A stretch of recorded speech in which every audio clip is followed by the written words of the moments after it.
Here is my Week 10 Adobe Express video. First, we watched a video on Picasso's periods.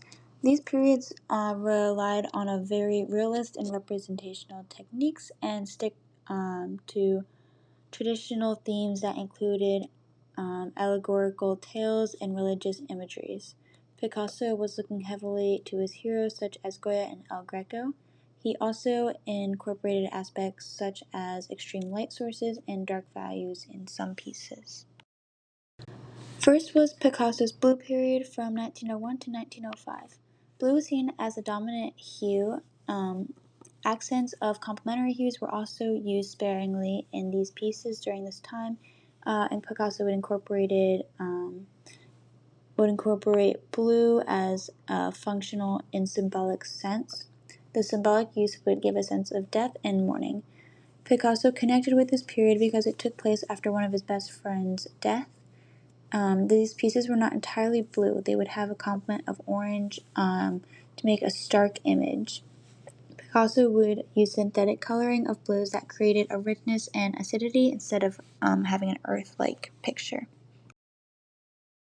The next period was the rose period, where rose and warmer hues were becoming more dominant. Paintings where rose colors were more existent were called the bridge paintings, where Picasso was transitioning. Accents of complementary hues were used sparingly, and the use of red, orange, and yellow was both descriptive and symbolic. The subject matter of the period's painting shifted from the blue period.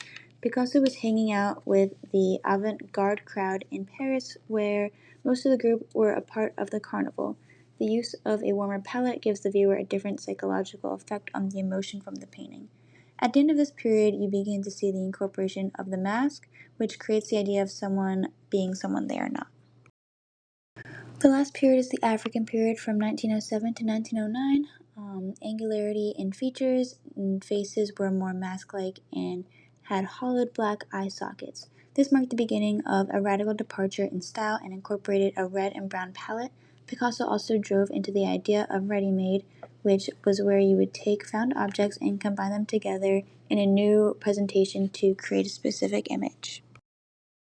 Lastly, we watched a video titled Birth of a Medium, which is about the GIF.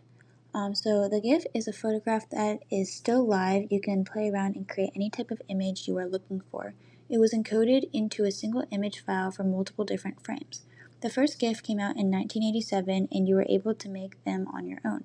The innovation of both Edison and Lumiere influences the production of the GIF because of Edison's kinetoscope and Lumiere's cinematograph.